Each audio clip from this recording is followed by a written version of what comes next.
ابھی ہم لوگ حج کے موقع پر گئے، وہاں ایک بلوچ ہے ہمارے غریب، وہاں کی نیشنلٹی ہے شیخ اسماعیل، تو رات کو مکے میں اس نے ہماری دعوت کی حج کے بعد، اور میں نے کہا کہ ہمیں مدینہ جانا ہے، 1-2 دن کے بعد مدینہ سے نکلنا تھا، کہنے لگے اللہ کے لیے میری دعوت کھاؤ، لین کی گاڑی میں نہیں، میں آپ کو لے کر کے چلا جاؤں گا۔ تو پھر رات کو وہ اپنے میں نے کتابوں میں تو چونکہ پڑھا تھا، لیکن یہ کہ میں نے اس کا مجھے اندازہ نہیں تھا، تو اس نے ہمیں مکے میں دعوت کی اپنے گھر پہ، دعوت کھلانے کے بعد بوڑھا آدمی اپنے گاڑی میں بٹھا کر کے خود کہنے لگے میں مدینہ آپ کو لے کر کے جاؤں گا۔ تو مدینہ ہمیں لے گئے، راستے پر ایک جگہ آ گئی اور اس پہ بورڈ لگا ہوا تھا، مکہ مدینہ کے راستے پہ لکھا زبی کا معنی ہرن، زبی کا معنی ہرن۔ تو میں نے اس سے کہا ہرن یہ زبی اس کو کیوں کہتے ہیں؟ زبی تو کہتے ہیں ہرن کو۔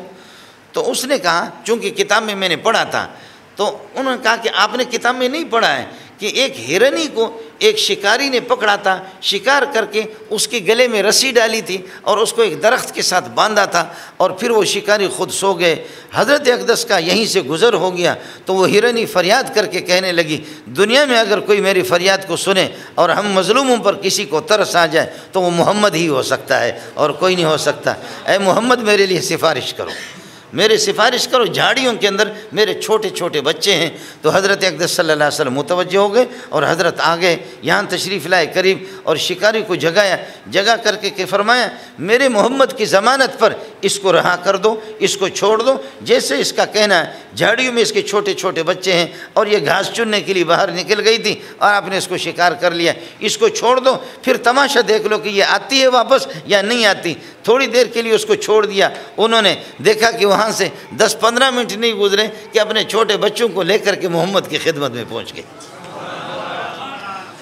یہ مواہب الدنیا ہے جو حدیث کی کتاب ہے، علامہ زرقانی رحمۃ اللہ علیہ نے، انہوں نے بھی واقعہ لکھا ہے۔ واقعہ تو میں نے پڑھا ہوا تھا لیکن یہ کہ مجھے اس کا اندازہ نہیں تھا، تو میں نے کہا زبی، اس جگہ پر بورڈ لگا ہوا زبی۔ اس نے کہا مولوی صاحب یہ وہی جگہ ہے، وہ ہرن والا مسئلہ ہے۔ پھر شکاری بھی مسلمان ہو گیا، وہ بھی حیران ہو گئے کہ ہرن ہی کس طرح محمد سے بول رہی ہے، جانور کیسے بولتے ہیں، جانور کیسے بولتے ہیں۔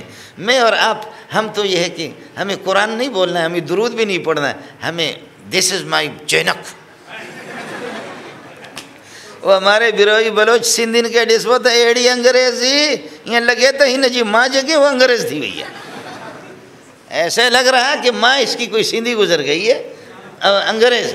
اور ایسے بلوچ ایسے انگریزی بولتے ہیں، ایسے انگریزی بولتے ہیں، اور کلمہ جس طرح پڑھتے ہیں لا الہ الا محمد رسول اللہ، لا الہ محمد رسول اللہ، لا الہ محمد رسول اللہ، تو ہم کہتے ہیں کہ اشہد ان محمد رسول اللہ، ادھر ہے لا الہ الا محمد رسول اللہ، ادھر در ادھر در، کہتے ہیں مولوی صاحب مکھے کھانا خبر، مکھے خبر ہی کو نہیں۔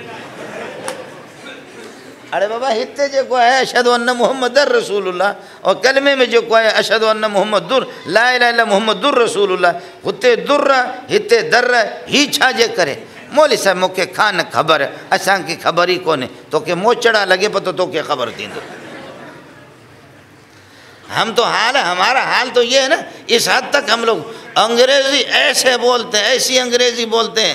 ہمارا ایک بابا تھا، وہ جامع فاروقیہ میں اللہ مغفرت کاملہ فرمائے، انگریز جب آتے تھے تو وہ بھی اپنے انگلیوں کو کاٹتے تھے، انگریز کی ایسی گرفت کرتا تھا۔ انگریز کہتے ہیں کہ اتنی ایسی انگریزی تو میری ماں بھی نہیں بول سکتی، میں تو انگریز ہوں، ایسی انگریزی تو ہماری ماں بھی نہیں بول سکتی کہ جس طرح سندھی اور بلوچ اور پٹھان اور مہاجی جیسے انگریزی بولتے ہیں۔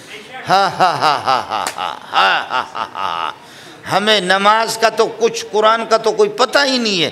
قرآن تو پڑھیں گے تو قرآن بھی ہاتھ باندھ کر کے کہتے ہیں بابا مکھے چھڑ بہانے، مجھے چھوڑو، سمجھے؟ جس انداز میں تو قرآن پڑھ رہا ہے نا بس چھوڑ مکھے، تجھے تلاوت جے کا ضرورت ہی بھی کون ہے، جے انداز میں تو پڑھو تھا، تو وہیں انگریزی کتاب پڑھ، جا کر کے تو انگریزی یہ کہ کتاب پڑھ لے۔ یہ ترتیب ہی ہوتی ہے جی ہمارے، سبحان اللہ، اللہ اکبر اللہ اکبر۔ آپ نے سنا ہوگا کہ ہاں میں آپ سے عرض کر رہا تھا کہ جاندار بھی بول رہے ہیں۔ اونٹ آ گیا، ابو داؤد کی حدیث ہے، اونٹ آ گیا اور روتے روتے حضرت اقدس صلی اللہ علیہ وسلم کے آپ کے قدموں پہ اپنا سر نیچے کر لیا۔ حضرت اقدس صلی اللہ علیہ وسلم نے دستے مبارک لے کر کے، یہ کان کا پچھلا حصہ، عربی اس کو ظفر کہتے ہیں، ضا کے ساتھ نہیں ہے، یہ زال کے ساتھ ہے ظفر، تو رسول پاک صلی اللہ علیہ وسلم نے اپنا دست مبارک یہاں اس کے سر پر پھیرنے لگے. وہ اونٹ رو رہا ہے، اونٹ رو رہا ہے. فرمانے لگے یا رسول اللہ، میرا جو مالک ہے وہ مجھے کھلاتا بھی نہیں ہے کما حق ہو، میرا پیٹ بھرتا نہیں ہے، پلاتا بھی نہیں ہے مجھے، اور آپ دیکھیں کہ میری پسلیاں ایک دوسرے میں داخل ہو گئی ہے، لیکن میری طاقت سے بڑھ کر کے مجھ پر ظلم کر کے بوجھ رکھتا ہے. حضرت اقدس صلی اللہ علیہ وسلم نے بلائے اس کو. فرمایا کہ کون ہے اس کا من؟ انہوں نے بتا دیا کہ فلاں شخص ہے. فرمایا اس کو بلاؤ. بلا کر کے فرمایا انک تدعیہ وتجیعہ، تو اس کو تھکا کر کے رکھتا ہے اور تو نے اس کو بھوکا رکھا. اللہ سے ڈرا کر، اللہ سے ڈرا کر.